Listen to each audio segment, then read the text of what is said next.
tous, venez et entrez, venez voir combien le Seigneur Dieu est bon. C'est la grâce et la paix qui vous sont données de la part de Dieu notre Père et de Jésus-Christ, notre Seigneur et Sauveur. Amen. Bienvenue en cette fête de l'Épiphanie en ce dimanche. Voici cette parole qui nous ouvre à la lumière pour cette nouvelle année. Les ténèbres passent, que déjà brille la vraie lumière, parole tirée d'un Jean 2. Oui, regarde, l'obscurité couvre la terre et les ténèbres recouvrent les peuples. Mais sur toi se lève le Seigneur et brille sa gloire. Les nations marcheront vers sa lumière et les rois vers la clarté de son aurore. Ce matin, il y a 3 rois qui ont marché vers la crèche. On les disait savants, on les disait mages, on les disait sages, et ils sont venus apporter leur présent. C'est l'Épiphanie.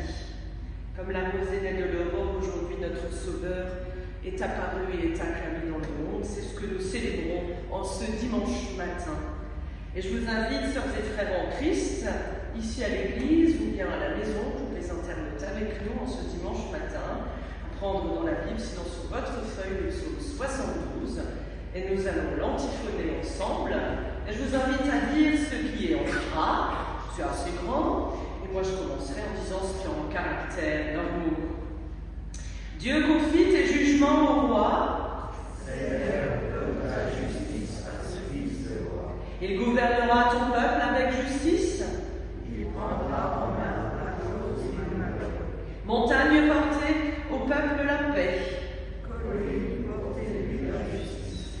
Tous les rois se prosterneront devant lui. Tous les pays lui serviront. Il délivrera le pauvre qui appelle. Il délivrera le malheureux sans honte. Le Seigneur aura souci du faible et du pauvre. Au pauvre, il sauvera la vie. En lui que soient bénies toutes les familles de la terre. Que tous les pays le disent bienheureux. Béni soit le Seigneur, le Dieu d'Israël. Lui seul fait guerre. Béni soit à jamais son nom glorieux. Que toute la terre soit remplie de sa gloire. Amen. Alors je vous invite à entonner ce cantique qui est souvent, je vous suis chanté en allemand. On va se réveiller doucement ce matin avec auquel éclat sur nos matins, quelle joie sur nos chemins fait briller ta lumière. Attention, il y a 3 strophes sur votre feuille de chant, il faudra tourner la feuille. Et dans l'arc-en-ciel, c'est le 367 pour celles et ceux qui le cherchent aussi sur Google. Et on va se lever pour chanter si vous le pouvez.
cantique.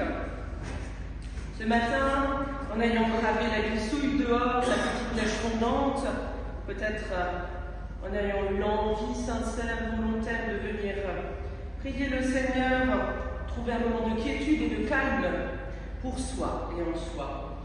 Un Dieu, nous pouvons lui dire, Seigneur, toi le Créateur du monde, de toutes les saisons. L'univers entier vit de ta grâce, alors prends pitié de nous, Seigneur. Toi, Jésus, sauveur des hommes et des femmes, ta venue parmi nous montre l'amitié de Dieu, notre Père, pour tous, quels qu'ils soient. Christ prend pitié de nous tous. Esprit de vie, esprit de lumière, Esprit Saint, messager du Père. Tu nous conduis, chacune et chacun, auprès du Seigneur Sauveur, au pied de la crèche, pour lui apporter et lui déposer tout ce qui nous habite.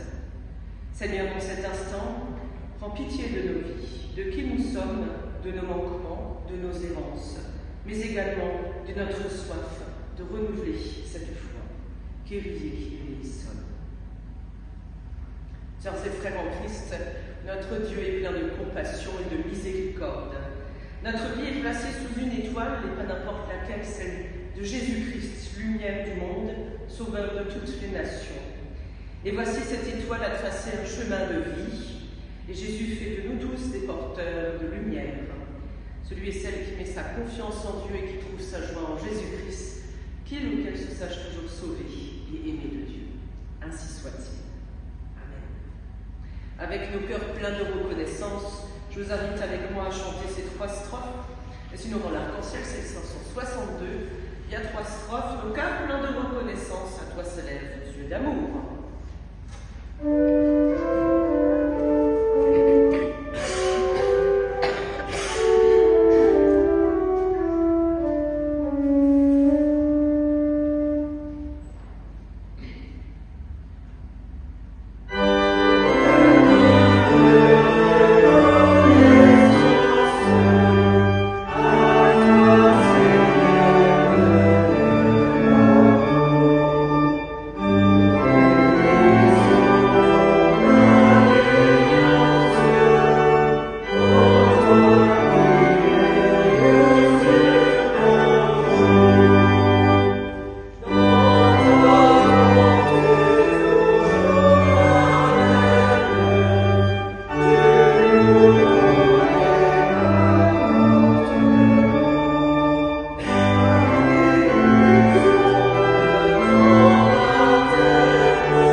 Pour ce jour et pour tout ce qui fait que nous avons envie de nous retrouver ici, en présence de Dieu, et de le laisser aussi venir à notre rencontre.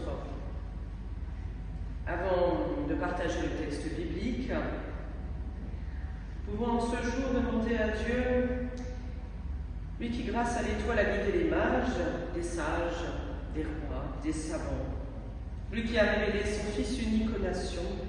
Seigneur, donne-nous aussi de pouvoir être conduits jusqu'à ta splendeur, ta lumière. Nous allons entendre, Seigneur, un témoignage de foi, qu'il vienne à travers nos oreilles percuter notre cœur, notre intelligence et nous éclairer sur nos chemins de vie. Nous t'en prions, Seigneur, par Jésus-Christ, ton Fils, qui vit et qui règne avec toi, Père, et le Saint-Esprit, un seul Dieu pour les siècles, siècles. Amen. Ah, c'est bien, vous êtes réveillés. Ce matin, dans l'évangile de Matthieu, 2e chapitre, c'est l'histoire des savants nous dit le Nouvel Français courant dans la Bible, qui viennent voir Jésus. Après la naissance de Jésus à Bethléem, en Judée, à l'époque où Hérode était roi, des savants vinrent d'Orient. Ils arrivèrent à Jérusalem et demandèrent « Où est l'enfant qui vient de naître, le roi des Juifs ?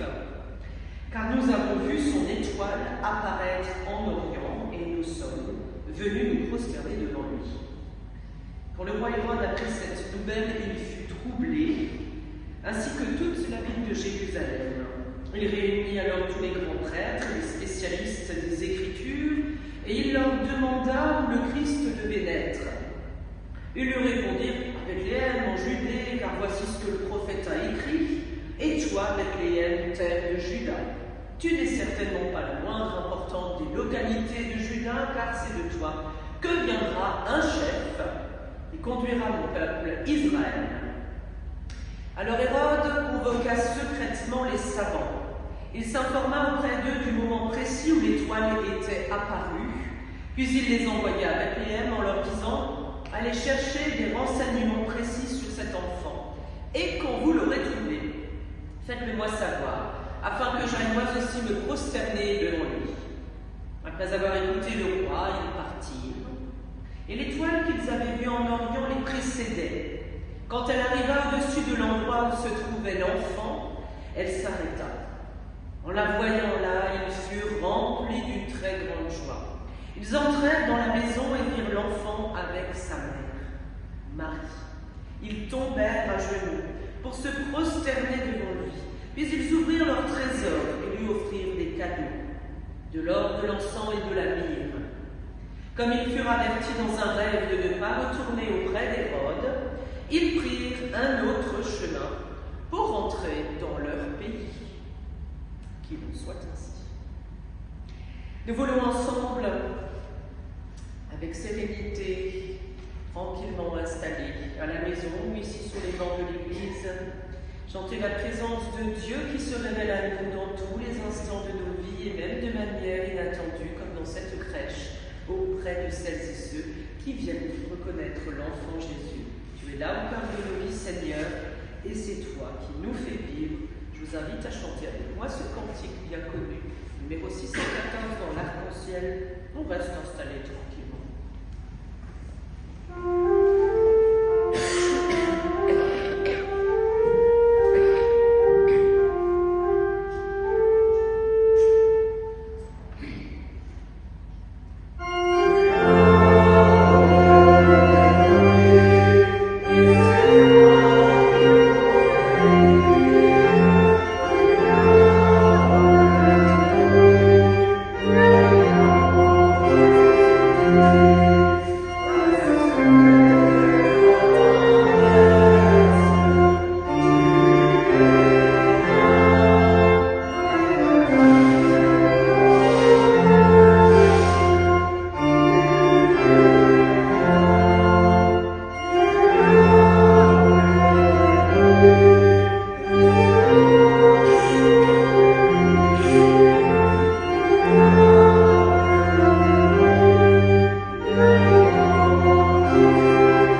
suis bien contente que pour une fois nous puissions chanter ce cantique dans une dynamique de joie. Parce que très souvent chanté aux obsèques, non?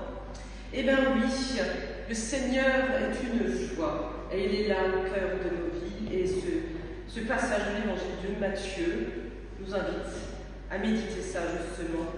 Vous l'avez entendu, sœurs et frères en Christ, aujourd'hui c'est bien la fête de l'Épiphanie. Alors pour nous chrétiens, la fête de la lumière, c'est pour ça qu'il faut y avoir allumé ces derniers jours, il faut en profiter, c'est gratuit. Demain on coupe les lumières, parce que la lumière est invitée à se diffuser différemment que par des lumignons, mais au moment de l'Épiphanie, c'est une lumière différente, celle de l'Évangile, qui veut éclairer toutes les nations, cette reconnaissance universelle. La fête de l'Épiphanie, pour la plupart d'entre nous, c'est aussi l'occasion pour les familles de se retrouver autour, vous le savez, du traditionnel gâteau des rois, la galette. Alors c'est une lointaine évocation de la visite des mages à la crèche de Bethléem. C'est très très lointain. N'y cherchez pas trop de rapport. C'est surtout un gâteau des rois qui nous rappelle que le salut de Dieu est plein. C'est pour ça que c'est une galette pleine. C'est gratuit. C'est pour cela que souvent nous invitons les gens à la maison. On invite à partager avec tous ceux qui nous entourent et aussi les gens que Dieu place sur nos chemins de vie.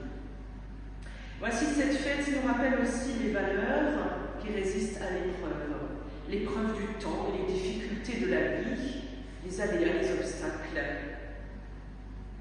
Alors, les valeurs peuvent être habitées par beaucoup d'ailleurs de nos contemporains, on peut les partager avec eux, la fraternité, la solidarité, l'ouverture à l'autre, mais également l'affection ou l'amour. Ce gâteau des rois, cette galette, on a coutume de la partager avec les autres, et il est bon qu'il en soit ainsi, car c'est comme cela que ça a été, on va dire, imaginé au démarrage dans cet évangile.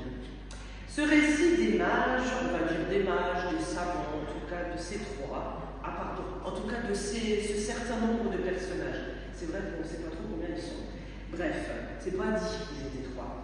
Le récit de ces personnages venus de leur lointain pays, l'Orient, en tout cas pour offrir à l'enfant de la crèche de l'or, de l'encens et de la myrrhe, comme c'est indiqué dans la Bible, a quelque chose à nous dire alors que nous sommes engagés dans cette nouvelle année 2025, qui j'espère a mieux démarré que, en tout cas, l'année précédente pour certains. Dans cette attitude d'offrande, car c'est une attitude d'offrande, d'offrir des cadeaux, et d'adoration de ces quelques représentants de nations venus de loin, qu'on appelait un temps les nations païennes, en tout cas venues d'Orient. Cette fête de l'Épiphanie nous invite à nous ouvrir aux autres. Le texte de ce matin met en scène deux types de personnages qui représentent deux types d'attitudes face à la révélation de Dieu en Jésus. Si ces mages ou si ces savants représentent les autres nations païennes, l'univers, celles qui ne connaissent pas encore le Dieu unique, objet de l'élection de Dieu, le roi Hérode, lui, représente à lui tout seul l'humanité en révolte contre Dieu. L'humanité qui s'oppose à Dieu, qui s'oppose à la révélation du Sauveur, à son Messie, et qui n'a de cesse de vouloir prendre sa place, finalement pour sa propre perte un peu. Saint Augustin disait « Deux amours ont fait deux cités. Deux amours ont fait deux cités. L'amour de Dieu poussé jusqu'au mépris de soi a fait la cité céleste, et l'amour de soi jusqu'au mépris de Dieu a fait la cité terrestre. » Deux amours, deux cités, deux attitudes, deux manières de vivre la révélation de Dieu en Jésus. La lumière vient chez les siens, nous dit l'évangile de Jean, mais les ténèbres ne l'ont pas reçu. Cependant, au milieu de l'obscurité, il y a une petite étable, un petit endroit, pas très connu, avec les M, où une étoile va briller juste au-dessus pour indiquer que c'est là que se trouve la vraie révélation. Après les bergers, qui ont vécu une très grande joie, nous l'avons ensemble lu, nous l'avons partagé à Noël, cette joie immense d'avoir trouvé l'étable, d'avoir trouvé l'enfant. Après ces bergers, ces pauvres d'Israël qui faisaient paître leurs troupeaux, voilà que Dieu révèle son projet de salut à d'illustres représentants de nations étrangères, à des gens qui, on dirait, on leur a accordé confiance. Au premier abord, facialement, comme ça, on aurait dit qu'ils n'étaient pas des très très bons croyants. C'est normal, on se trompe si l'on croit que l'on est un club privé, car les mages sont partis de chez eux où ils connaissaient tout. En tout cas, ils avaient une place peut-être dans leur société très importante, et ils se sont laissés guider. Ils ont fait confiance de manière inattendue. À l'époque, je pense qu'ils devaient appartenir à une caste, en tout cas une catégorie sociale considérée, voilà, chez les Perses, on va dire, les peuples alentours. Peut-être, on s'imagine souvent, d'après les commentateurs, qu'ils formaient un conseil secret, voilà, ça c'est un petit peu pour la légende. Ils administraient des affaires religieuses, ils étudiaient la nature, ils étaient spécialistes de l'astronomie, regardent les étoiles. Mais c'est la tradition qui a fait de ces représentants des nations, des mages, des savants dans notre récit, et même des rois. Et d'ailleurs même qu'ils portaient des noms, vous les connaissez, Gaspard, Melchior et Balthazar. Et en plus qu'ils étaient 3. Et si vous avez fait attention avant, vous avez bien entendu qu'il n'était pas précisé le nombre. Voilà, ça c'est dit. Tout cela n'enlève rien au fait que malgré toute notre bonne imagination, eh bien, il y a au fond de l'histoire populaire aussi qui regagne, parce que c'est en fait ça aussi aujourd'hui, l'histoire biblique, il y a quelque chose qui est resté très discret et pourtant profondément inscrit dans cette histoire de l'Épiphanie. Ces personnages ont été l'objet d'une révélation qui vient de Dieu. Oui, comme les bergers, comme ces pauvres petits bergers, 3 types étrangers, enfin, les personnages étrangers reçoivent de la même manière, aussi étrangement et de manière inattendue, une révélation qui vient de Dieu. D'ailleurs, on lit au verset 12 qu'ils sont divinement avertis en songe de ne pas retourner vers Hérode. C'est la seule mention du fait qu'on dit qu'en tout cas, ils ont été connectés à un moment donné avec Dieu.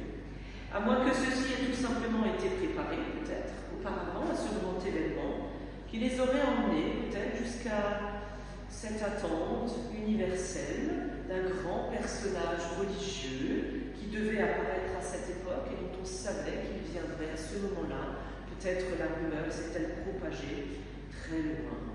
Quoi qu'il en soit, et peu importe en fait. La naissance de Jésus, le Sauveur, ces savants, ces mages, ces rois, eh bien, ils ont fait confiance. Ils se sont laissés guider par une lumière au milieu des ténèbres de la vie et de leur quotidien, des choses à gérer, mais également ils ont tracé un chemin qui, je pense, a été très long pour eux. Et c'est ça qui est important, ils ont tenu bon jusqu'au bout.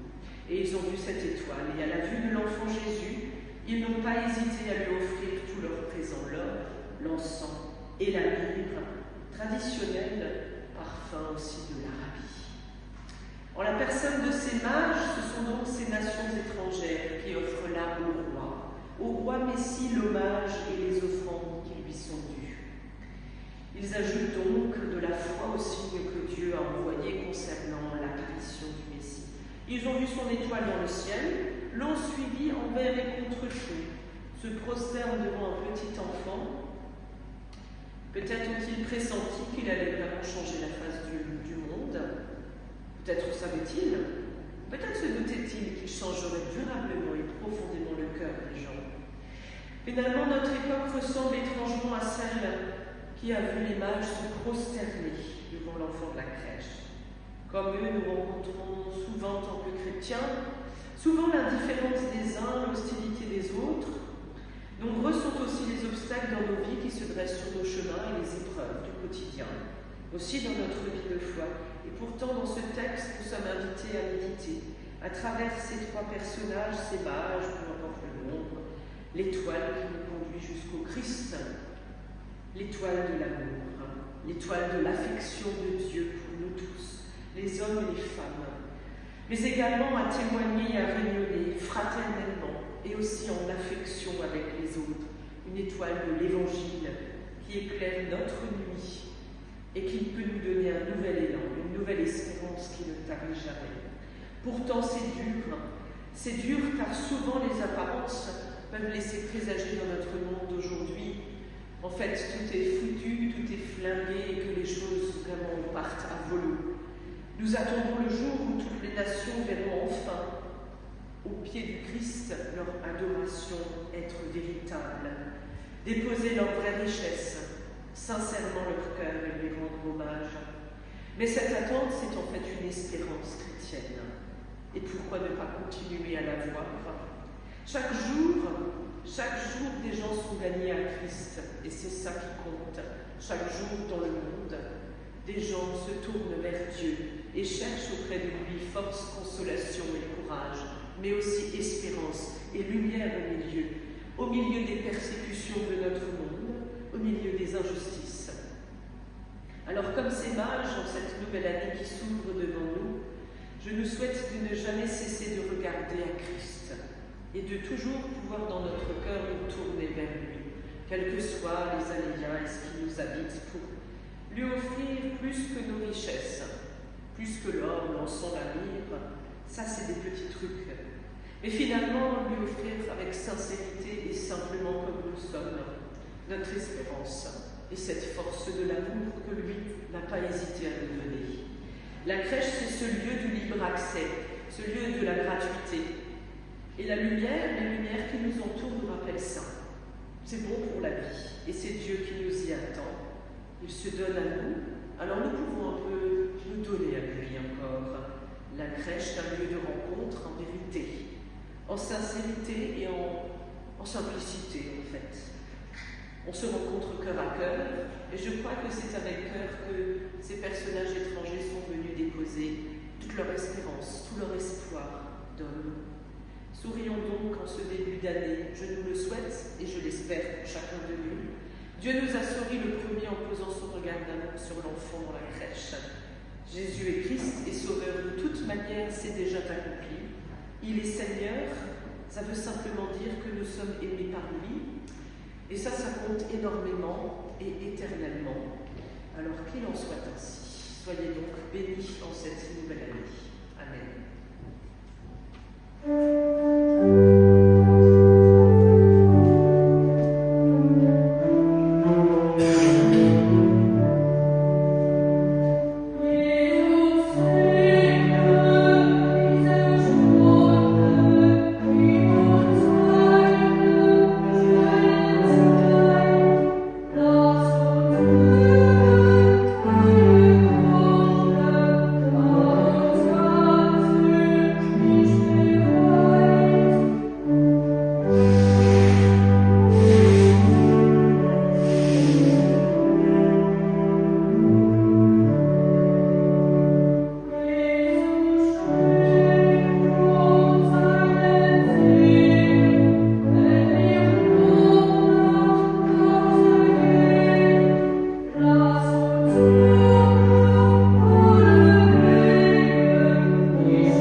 Toutes ces populations qui cherchent des personnes qui des fois viennent de loin leur apporter un peu de lumière.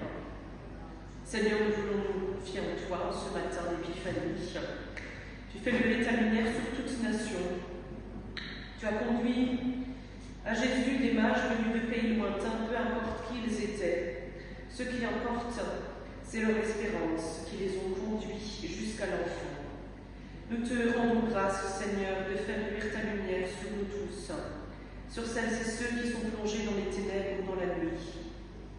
Seigneur, reçois notre prière que nous t'adressons au nom de ton Fils Jésus-Christ, Sauveur, lumière des nations.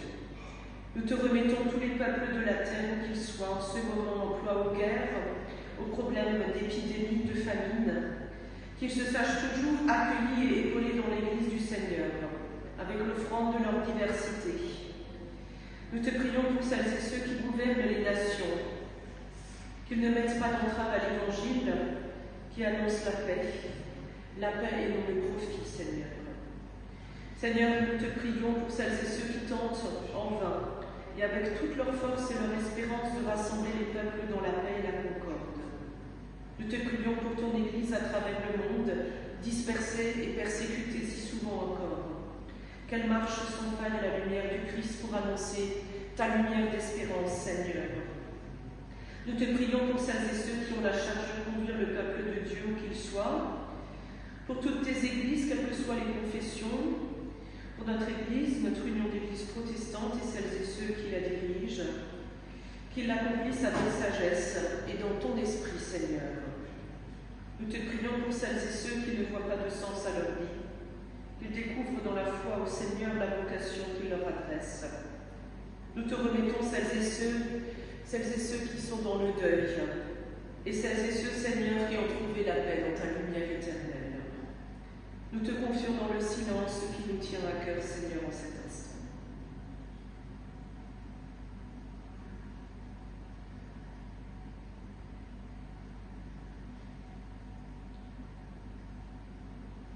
À toi, Seigneur, nous te disons, tels tes enfants, notre Père qui es aux cieux, que ton nom soit sanctifié, que ton règne vienne, que ta volonté soit faite sur la terre comme au ciel. Donne-nous aujourd'hui notre pain de ce jour. Pardonne-nous nos offenses, comme nous pardonnons aussi à ceux qui nous ont offensés. Et ne nous laisse pas entrer en tentation, mais délivre-nous du mal. Car c'est à toi qu'appartiennent le règne, la puissance et la gloire, pour les siècles des siècles. Amen.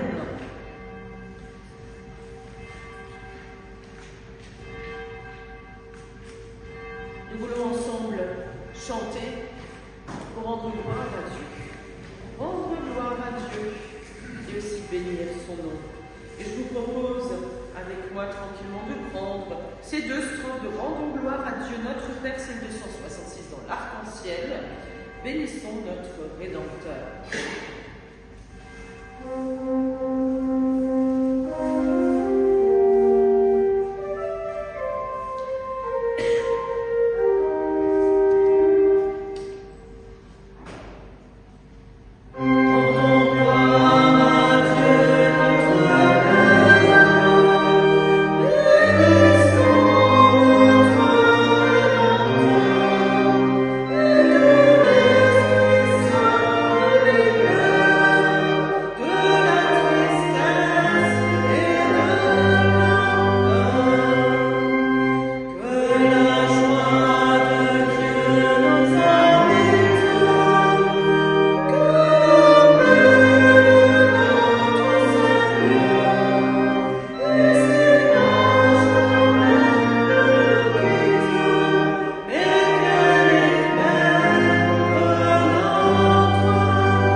En ce dimanche un peu glissant, donc soyez prudents en sortant surtout, en descendant les marches de l'église pour rentrer à la maison.